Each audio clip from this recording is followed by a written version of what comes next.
Hello dear students, आपका स्वागत है मेरे यूट्यूब चैनल लर्निंग बुक में, जिसमें कि आपने क्लास 12 चैप्टर सेकंड सोल्यूशन की सीरीज में हम लोगों ने टेम्परेचर का इफेक्ट पढ़ा था, वो भी solubility of A solid in a liquid की बात पढ़ी थी। आज का जो टॉपिक हमारा है वो solubility of A gas in a liquid है। कौन टॉपिक है? Solubility of gas in a liquid से रिलेटेड है। हमको ये पढ़ना है कि जब किसी गैस को लिक्विड में डिसॉल्व करते हैं तो क्या इफेक्ट पड़ता है, सॉल्युबिलिटी पे क्या इफेक्ट पड़ता है, सॉल्युबिलिटी को क्या डिफिनीशन निकल के आती है। तो जब solubility of A gas in liquid हम पढ़ते हैं तो वहां पे बहुत सारे कॉन्सेप्ट निकल के आते हैं डियर स्टूडेंट्स। क्या कॉन्सेप्ट आते हैं आइए देखते हैं। ये तो क्या कॉन्सेप्ट है, जैसे कि अपनी डेली लाइफ में अगर आप देखेंगे किसी गैस को डिसॉल्व करने के लिए तो सबसे ज्यादा आप इस समय गर्मियों का दिन है तो कार्बोनेट ब्रीवेजेस जितने आते हैं। कार्बोनेट ब्रीवेजेस की बात करें तो डियर स्टूडेंट्स, जैसे कोका कोला पीते हैं आप, माउंटेन ड्यू पीते हैं, या फिर सोडा वाटर यूज करते हैं, या फिर उनको भी छोड़िए एक्वाटिक स्पीसीज जो सी वाटर होता है, रिवर वाटर होता है, उसमें ऑक्सीजन डिसॉल्व होती है। तो ये जो कॉन्सेप्ट है, ये जो टॉपिक है वो हमारे डेली लाइफ के लिए बहुत ही इंपॉर्टेंट है, क्योंकि वाटर में या सॉल्वेंट जो कि लिक्विड है उसमें गैस की सॉल्युबिलिटी कैसे डिफाइन करेंगे ये जानना बहुत जरूरी है। किसी गैस की सॉल्युबिलिटी को डिफाइन करने के लिए लिक्विड में अगर हम देखें तो बहुत सारे पैरामीटर्स हैं, लेकिन किसी भी गैस के लिक्विड को किसी भी गैस को जब हम किसी सॉल्वेंट में डिसॉल्व करते हैं डियर स्टूडेंट्स, तो हम उसको एक्सप्रेस करते हैं इन टर्म्स ऑफ एब्जॉर्प्शन। अगर आप इसकी बात करें कि जब किसी गैस को सॉल्वेंट में डिसॉल्व करते हैं तो उसको एक्सप्रेस करने के लिए जो टर्म हम यूज करते हैं वो होता है एब्जॉर्प्शन कोफिशिएंट। क्या कहते हैं इसको? Absorption coefficient. एब्जॉर्प्शन कोफिशिएंट को अल्फा से मेजर करते हैं स्टूडेंट्स। अगर अल्फा की वैल्यू ज्यादा है तो सॉल्युबिलिटी जो है वो ज्यादा है। सॉल्युबिलिटी क्या है? ज्यादा है। मतलब अगर आपसे कोई पूछे हाउ वी कैन डिनोटेड या how we can express the solubility of a gas in a liquid, the gas in a solvent, then you can say that it can be expressed in terms of absorption coefficient. Absorption नहीं है, absorption coefficient, that is alpha, and on increasing alpha the solubility should be increases. अब the question क्या है? The question is how alpha can be calculated. alpha कैसे calculate करते हैं, तो आइए देखते हैं। तो इसको कैलकुलेट करने के लिए जो हम फार्मूला यूज करते हैं students, alpha is equal to small v upon capital V P। अब क्वेश्चन ये उठता है कि क्या है यहाँ, ये जो स्मॉल v है, जब हम किसी लिक्विड में किसी सॉल्वेंट में गैस डिसॉल्व करते हैं तो भाई गैस को आप लिक्विड में डिसॉल्व करेंगे तो गैस जब गैस के फॉर्म में थी उसका वॉल्यूम ज्यादा होगा, लेकिन जब गैस लिक्विड में आएगी तो उसका वॉल्यूम कम होगा और वो भी एसटीपी पे रिड्यूस होगा। तो वॉल्यूम ऑफ गैस, यहाँ जो स्मॉल v है वो है volume of gas reduced to STP। यहां स्मॉल v क्या है? Volume of gas reduce to STP। और ये कैपिटल V क्या है? ये कैपिटल V जो है डियर स्टूडेंट्स, ये है वॉल्यूम ऑफ सॉल्वेंट। क्या है? Volume of solvent. और P क्या है? ये pressure. P is the pressure. अब प्रेशर चाहे इन बार या प्रेशर इन बार हो सकता है या फिर एटीएम हो सकता है। एटीएम मतलब एटमॉस्फेरिक प्रेशर। तो बार के रिस्पेक्ट में या फिर एटमॉस्फेरिक प्रेशर के रिस्पेक्ट में हम प्रेशर को रिप्रेजेंट करेंगे। ये वो प्रेशर है जो कि सॉल्वेंट जब आप गैस को डिसॉल्व कर रहे हैं तो जो प्रेशर एक्सर्ट कर रहा है वो प्रेशर की बात कर रहे हैं, ठीक है। तो अल्फा की वैल्यू कैसे कैलकुलेट करते हैं? जो गैस हम डिसॉल्व कर रहे हैं उसका वॉल्यूम कितना रिड्यूस हुआ, दूसरा जो हमारा यहाँ सॉल्वेंट है उसका वॉल्यूम कितना है, और तीसरा जो आपने प्रेशर एक्सर्ट किया है जिससे कि वो गैस लिक्विड में डिसॉल्व हुई है, इनका जब रेशियो निकालते हैं तो हमें क्या मिलता है? अल्फा। जितना ज्यादा, देखिए डियर स्टूडेंट, जितना ज्यादा जो आपने गैस पिलाई है उसका वॉल्यूम रिड्यूस हो रहा होगा, वॉल्यूम रिड्यूस हो रहा होगा मतलब जैसे वॉल्यूम ये है ये कंडेंस हो रही होगी, उतना ज्यादा वो कंडेंस होगी तो क्या होगी? लिक्विफाई होगी, और लिक्विफाई होगी तो सॉल्युबल होगी। मतलब आपके सामने है कि अगर volume of gas small v की बात करें तो volume of gas reduce to STP अगर घट रहा है तो इसका मतलब बट ऑब्वियस है कि वॉल्यूम घट रहा है, इसका मतलब कि वो गैस तेजी से लिक्विफाई हो रही है, और अगर तेजी से लिक्विफाई हो रही है तो अल्फा की वैल्यू बढ़ रही है, अल्फा मतलब एब्जॉर्प्शन कोएफिशिएंट बढ़ रहा है, और अगर अल्फा बढ़ रहा है तो सॉल्युबिलिटी बढ़ रही है। क्लियर है? तो अगर आपसे कोई पूछे how we can express the solubility of a gas in a solvent, then you can say that is in terms of absorption coefficient, and it can be calculated with the help of alpha v upon vp.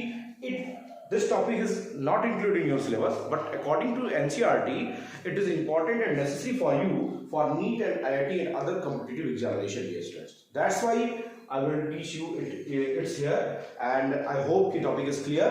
तो absorption coefficient की value बढ़ेगी तो solubility of gas in liquid बढ़ेगी। How we can calculate it? It can be calculated at a particular temperature. The volume of the gas reduced to the ratio with the volume of solvent and pressure exerted on the solution.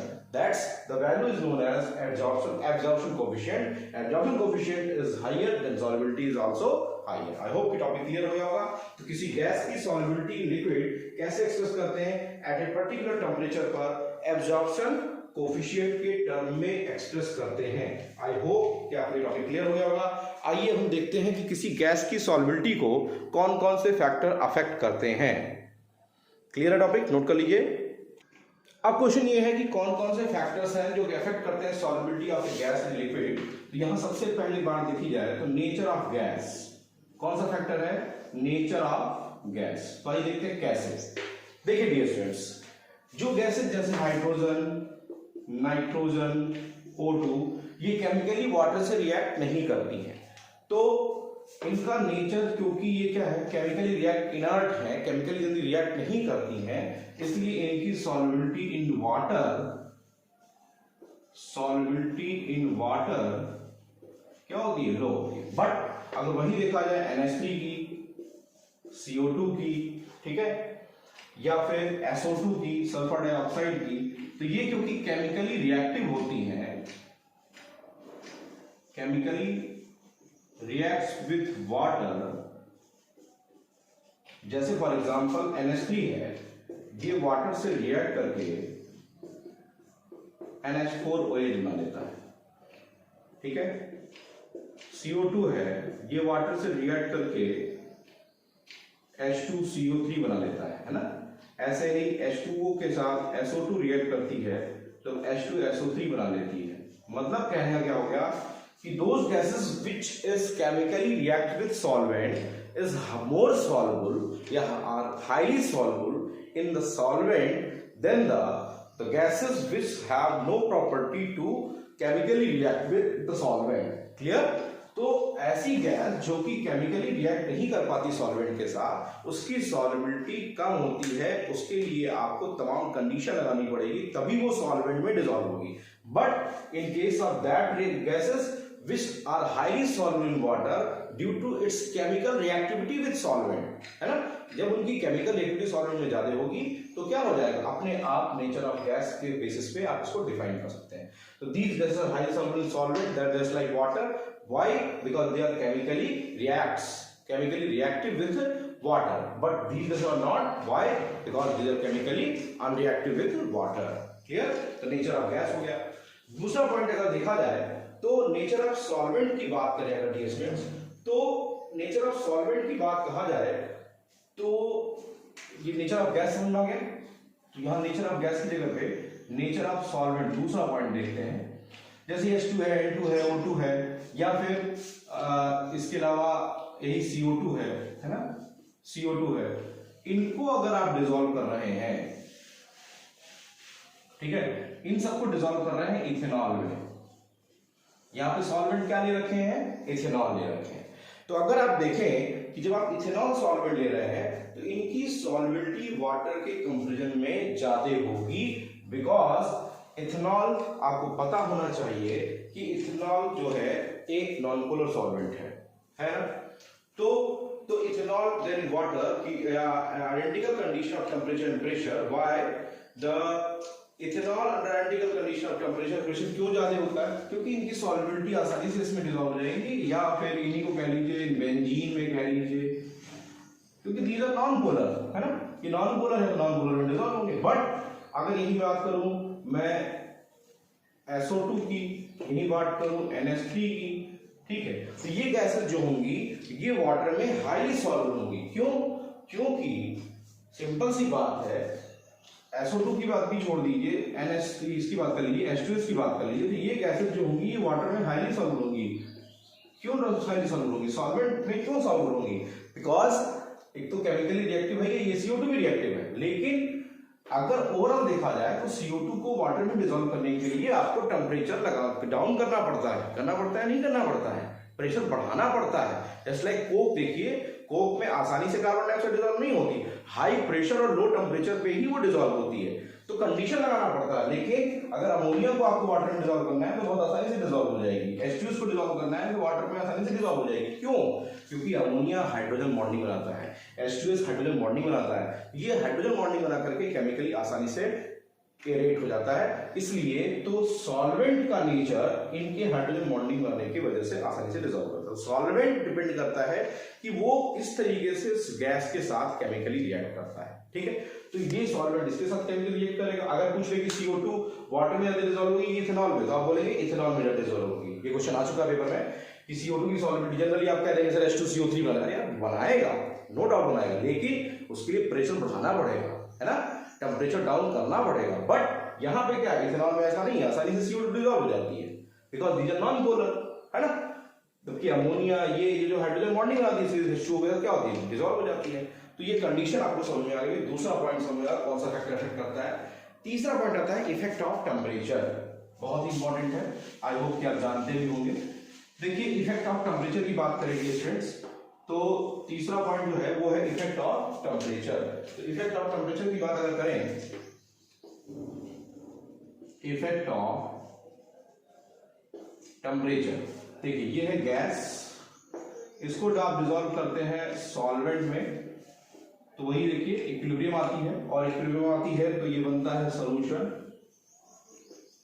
और सबसे बड़ी बात क्या निकलती है, heat निकलती। मतलब the dissolution process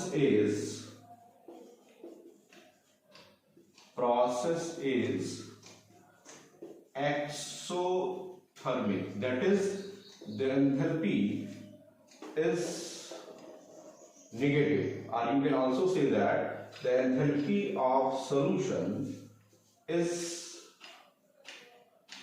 less than 0, है ना, 0 से क्या होती है, लेस देन होती है, ठीक है। Enthalpy of solution is less than 0, enthalpy of solution की वैल्यू जो होती है वो 0 से कम होती है, इसलिए आप कह सकते हैं कि यहां पे क्या होगा, ये प्रोसेस एक्सोथर्मिक होगा।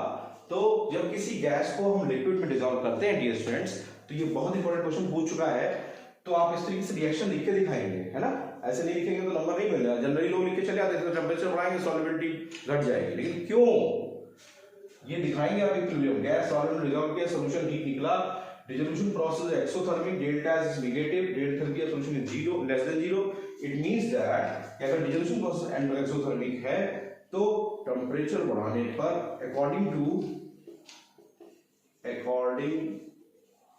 टू ली चैटलियर्स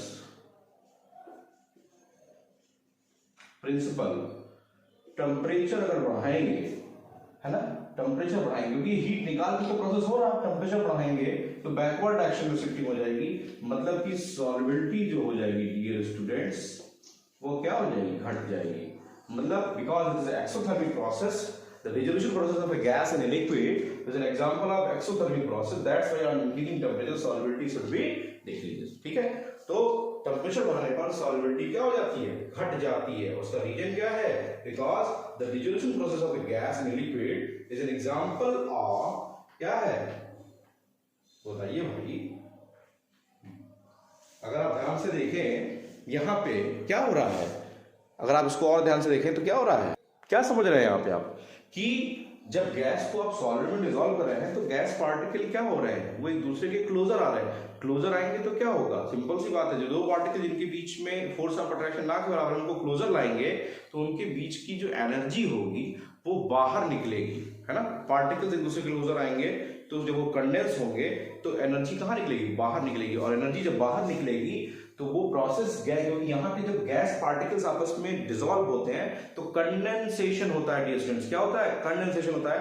तो कंडेंसेशन होने पर गैसेस आपस में डिसॉल्व हो जाती हैं, लिक्विफाई जाती है। तो जो गैस का लिक्विफिकेशन या यूं कह लीजिए condensation of gas occurs via evolution of heat. जब गैस कंडेंस होती है तो वो हीट निकालती हैं, इसलिए प्रोसेस एक्सोथर्मिक है। ऐसा नहीं कि आपने मनगढ़ंत बोल दिया गया एक्सोथर्मिक है। एक्सोथर्मिक क्यों है ये समझ में आ गया। तो एक्सोथर्मिक होने के पीछे का रीजन आपको क्लियर होगा। आइए आगे देखते हैं। तो आपको इफेक्ट ऑफ टेम्परेचर क्लियर हो गया, क्यों ये प्रोसेस एक्सोथर्मिक है? तो जब भी एग्जाम में आएगा what is the effect of temperature on solubility of gas in liquid, then you can write that because when a gas dissolves in a solvent, then the condensation process occurs, and we know that during condensation energy is released. Energy release होती है. That's why the diffusion process of a gas in solvent is exothermic. That's why, according to Lee-Chudleigh principle, on increasing temperature, solubility should be decreased. ये general condition है कि किसी gas को जब liquid में हम डिसॉल्व करते हैं तो क्या होता है, सॉल्युबिलिटी डिक्रीज करती है टेम्परेचर इंक्रीज करने पर। इसका एग्जांपल देखते हैं स्टूडेंट्स, ऐसे नहीं है कि मनगढ़ंत है। आप देखते होंगे कि गर्मियों के दिनों में एक्वाटिक स्पीशीज, किसी तालाब में चले जाइए, रिवर में देखिए, जहां पे गर्मी ज्यादा पड़ती है वहां अक्सर देखने को मिलता है कि जो एक्वाटिक स्पीशीज होती हैं वो सर्वाइव नहीं कर पाती हैं। क्यों? टेम्परेचर बढ़ गया, जो ऑक्सीजन उसमें डिसॉल्व थी वो बाहर निकल गई, तो जो अमाउंट ऑफ ऑक्सीजन कम हो गई, तो एक्वाटिक स्पीशीज को सप्लाई ऑफ ऑक्सीजन कम मिल रही है, इसलिए वो सर्वाइव नहीं कर पाती। लेकिन वहीं ठंडक के दिनों में देखिए, है ना, इन विंटर में देखिए आसानी से सर्वाइव करती है। ये क्वेश्चन बोर्ड में आता है, ये बोर्ड में क्वेश्चन पूछा जाता है कि इन aquatic species survive more comfortable in winter season than in summer season. Why? Then the reason is clear, you can write that the effect of temperature, solubility of a oxygen gas in liquid decreases on increasing temperature because this process is exothermic. Clear? I hope the topic is clear. But some exceptions are there. Such like that, the hydrogen and inert gases in non-aqueous solvents such as alcohol and hydrocarbons. देखिए इसका exceptional point अगर कहा जाए तो hydrogen and inert gases की बात करें तो जब इनको हम नॉन एक्वस सॉल्वेंट का मतलब जो कि वाटर ना हो, जैसे अल्कोहल, है ना, एसीटोन, हाइड्रोजन और इनर्ट गैस को, ये एक्सेप्शनल पॉइंट बता रहा हूं इफेक्ट ऑफ टेम्परेचर का। जनरली क्या होता है, टेम्परेचर बढ़ाते हैं, सॉल्युबिलिटी ऑफ ए गैस घट जाती है। बट यहां पे क्या है, हाइड्रोजन जब टेम्परेचर बढ़ाएंगे तो जो इनर्ट गैस है उसकी सॉल्युबिलिटी क्या हो जाती है, घटने की बजाय बढ़ जाती है। क्यों? किसमें? नॉन एक्वस सॉल्वेंट में। नॉन एक्वस सॉल्वेंट क्या है, अल्कोहल या फिर एसीटोन। अल्कोहल या एसीटोन में जब हम इनर्ट गैसेस या हाइड्रोजन को वाटर में इसमें डिसॉल्व करते हैं नॉन एक्वस सॉल्वेंट में, तो टेम्परेचर बढ़ाने पर सॉल्युबिलिटी और बढ़ती है। ये एक्सेप्शनल पॉइंट है। यहाँ टेम्परेचर बढ़ाएंगे तो सॉल्युबिलिटी जो है वो क्या होगी, बढ़ जाएगी। किस कंडीशन में? When inert gases dissolve in non aqueous solvent. ये आपकी नीट का प्रॉब्लम का क्वेश्चन है, बहुत ही इंपॉर्टेंट पॉइंट है। What is the exceptional point? Exceptional point is this. Clear? तो इफेक्ट ऑफ टेम्परेचर क्लियर हो गया। अब हमको पढ़ना है इफेक्ट ऑफ प्रेशर। तो आइए देखते हैं इफेक्ट ऑफ प्रेशर क्या पड़ता है। देखिए dear students, effect of pressure की बात करें, सपोज दैट ये लिक्विड है ना, ये लिक्विड फेज है, मैं यहां लिख देता हूं, ये आपकी लिक्विड फेज है और ये आपकी गैसियस फेज है ना, ये आपकी गैसियस फेज है ना, गैसियस फेज, ये लिक्विड और ये गैसियस फेज। और यहां से आप क्या लगा रहे हैं, प्रेशर। ठीक, प्रेशर कैसे लगाएंगे, प्रेशर पिस्टन लगा के, मान लीजिए यहाँ पे हमने क्या लगा दिया है, पिस्टन लगा दिया है ना। ठीक, तो जब किसी गैस को हम लिक्विड में डिसॉल्व करते हैं डियर स्टूडेंट्स, तो ये गैस जो होती है लिक्विड में गैस मॉलिक्यूल का इंटर होना, और गैस मॉलिक्यूल का इंटर होने से फिर यहां से कहा जाता है, बाहर जाता है। मतलब ये गैस मॉलिक्यूल लिक्विड फेज में आता है और लिक्विड फेज से कहा जाता है, गैसियस फेज में जाता है। तो ये जो प्रोसेस होता है गैस से लिक्विड और लिक्विड से गैस में इंटर करना, ये डिपेंड किस पे करता है, ये डिपेंड करता है इस पिस्टन के लगाए जाने वाले प्रेशर पे। एक समय ऐसा आता है कि the rate of entering of gas particle into liquid phase and the rate of existence of liquid phase gas particle from liquid phase to gas phase, it becomes equal, that is in dynamic equilibrium. ये जो equilibrium आता है यहाँ पे क्या आता है, यहाँ पे डायनेमिक इक्विलिब्रियम आ जाता है। जब किसी गैस को हम लिक्विड में डिसॉल्व करते हैं तो वहां इक्विलिब्रियम अराइज होता है। कैसा equilibrium? The entering of gas particle into liquid phase and the escaping of gas particle from liquid state to gas state. एक जब ये कंडीशन लगाते हैं तो कंडीशन लगाने पे क्या होता है, ये क्या होता है, ये जो दोनों के बीच में क्या होता है, डायनेमिक इक्विलिब्रियम बन जाता है। लेकिन यहां देखिए, अगर मैं यहां की बात करूं तो ये आपकी है लिक्विड फेज, ठीक है, और ये आपकी है गैस फेज, ये आपकी लिक्विड फेज है और ये आपकी गैस फेज है। अब मैं यहाँ पे प्रेशर लगा रहा हूँ, प्रेशर बढ़ा रहा है, प्रेशर बढ़ाऊंगा। जैसे ही प्रेशर बढ़ाऊंगा, ये जो डायनेमिक इक्विलिब्रियम थी, गैस का लिक्विड में आना और लिक्विड से गैस का फिर गैस में जाना क्या हो जाएगा, डिस्टर्ब हो जाएगा। और कैसे डिस्टर्ब होगा, क्योंकि हम प्रेशर बढ़ा रहे हैं तो ये रेट बढ़ जाएगा और ये रेट क्या हो जाएगा, स्लो हो जाएगा। ये रेट बढ़ गया, ठीक है, और रेट कब तक बढ़ता रहेगा भाई, ऐसा तो नहीं कि गैस का हमेशा डिसॉल्व होती रहेगी। जैसे ही देखिए नॉर्मल प्रेशर लगाया, प्रेशर लगाने पर एक इक्विलिब्रियम आई, कब, जब किसी गैस को लिक्विड में डिसॉल्व किए, प्रेशर बढ़ाए तो एक इक्विलिब्रियम अराइज होना शुरू की और प्रेशर एक लिमिट तक लगा के छोड़ दिए तो पिस्टन के द्वारा प्रेशर लगने पर एक समय में क्या होगा, गैस फेज लिक्विड में आने लगी, लिक्विड से गैस पार्टिकल किस में आएंगे, लिक्विड से गैस पार्टिकल फिर से गैस फेज में आने लगे। इस दोनों के बीच में क्या आ गया, एक डायनेमिक इक्विलिब्रियम अराइज हो गया।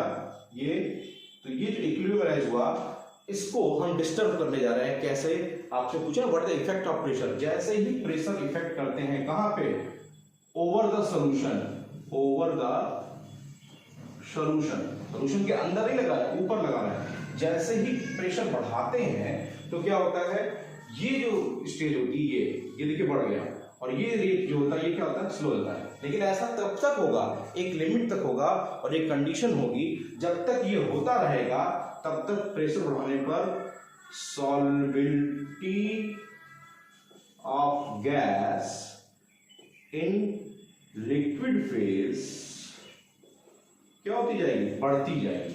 लेकिन कब तक बढ़ेगी, क्वेश्चन ये उठता है, हाउ मच टाइम, तब तक बढ़ेगी जब तक कि ये रेट, मतलब गैस का लिक्विड पार्टिकल में अरेंजमेंट और लिक्विड से गैस पार्टिकल का फिर से गैस में अरेंजमेंट, फिर से ये कहां नहीं चला जाता, डायनेमिक इक्विलिब्रियम में। जब तक फिर से डायनेमिक इक्विलिब्रियम आएगा तब तक प्रेशर बढ़ाने पर गैस लिक्विड में डिसॉल्व होती रहेगी। लेकिन जैसे ही डायनेमिक इक्विलिब्रियम आएगा फिर से सॉल्वेबिलिटी क्या हो जाएगी, रुक जाएगी। बात समझ में आया या नहीं आया? तो किसी गैस की सॉल्वेबिलिटी प्रेशर लगाने पर, ओवर द सॉल्यूशन प्रेशर लगाने पर इस डायनेमिक इक्विलिब्रियम के डिस्टर्ब होने से बढ़ती है। वैसे जनरल कॉन्सेप्ट में आपसे कह सकता था कि प्रेशर बढ़ाते हैं सॉल्वेबिलिटी बढ़ जाती है, लेकिन कैसे बढ़ती है ये जाना जरूरी था। आई होप कि टॉपिक क्लियर हो गया होगा।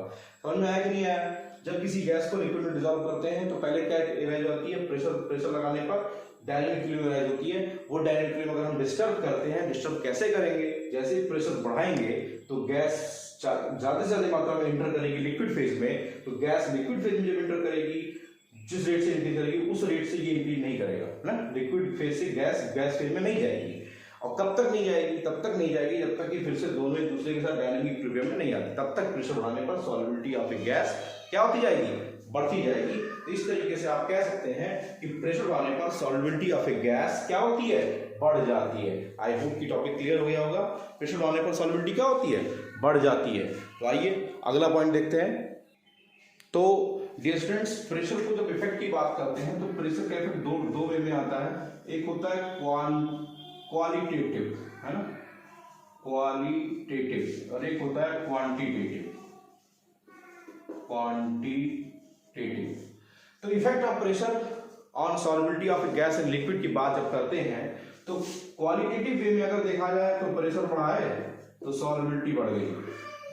ये अभी मैंने बता दिया आपको, ये क्वालिटेटिव एनालिसिस हो गई। लेकिन हमें क्या पढ़ना है, क्वांटिटेटिव एनालिसिस। तो यहाँ पे जब हम इफेक्ट ऑफ प्रेशर ऑन सॉल्वेबिलिटी देखते हैं, यहाँ पे एक नया लॉ निकल के आएगा, that is Henry law. Henry law में डियर स्टूडेंट्स कल हम लोग ये टॉपिक पढ़ेंगे। यहाँ पे दो चीजें पढ़ेंगे, n is directly proportional to p, तो एक एक्सप्रेशन ये आएगा, दूसरा एक्सप्रेशन आएगा p is directly proportional to mole fraction, that is p is equal to khx, जहां kh जो है एक हेनरी लॉ कांस्टेंट है। फिर हम पढ़ेंगे हेनरी लॉ क्या होता है, हेनरी लॉ की ये दो स्टेटमेंट्स आएंगे, ठीक है। उसके बाद हम हेनरी लॉ का जो स्टेटमेंट देखेंगे, तो हेनरी लॉ में इसका फिजिकल सिग्निफिकेंस हमारे सिलेबस में पूछा जाता है, what is this physical significance, physical significance की बात करेंगे। जब फिजिकल सिग्निफिकेंस आपको यहाँ पे क्लियर हो जाएगा डियर स्टूडेंट्स, तो फिजिकल सिग्निफिकेंस में देखेंगे टेम्परेचर बढ़ने पर KH की वैल्यू बढ़ती है, और अगर KH की वैल्यू बढ़ती है तो सॉल्युबिलिटी जो होती है वो क्या होती है, घटती है। इसके बारे में हम लोग कल पढ़ेंगे डिटेल में, परेशान मत होइए, ये आज मैं आपको व्यू दे रहा हूँ। और फिर हम पढ़ेंगे हेनरी लॉ का एक्सपेरिमेंटल लिमिटेशन क्या है और हेनरी लॉ का एप्लीकेशन क्या है। 4 पॉइंट में हेनरी लॉ पढ़ेंगे। हेनरी लॉ का स्टेटमेंट, इसके न्यूमेरिकल पॉइंट्स आते हैं, फिजिकल सिग्निफिकेंस एक क्वेश्चन बनता है, हेनरी लॉ का लिमिटेशन क्या है, कब हेनरी लॉ फेल कर जाता है, और चौथा पॉइंट हम पढ़ेंगे कि हेनरी लॉ का एप्लीकेशन क्या है डिराइव। तो डियर स्टूडेंट्स कल हम लोग बने रहिए सब वीडियो में, हम लोग कल हेनरी लॉ का एप्लीकेशन पढ़ेंगे। तो आपको solubility of gas and liquid का टॉपिक एकदम से क्लियर हो गया होगा। Thanks for watching my video and बने रहिए मेरे साथ। आपको अगर टॉपिक अच्छे से क्लियर हुआ तो प्लीज वॉच करके लाइक बटन जरूर दबा दीजिएगा। Thank you.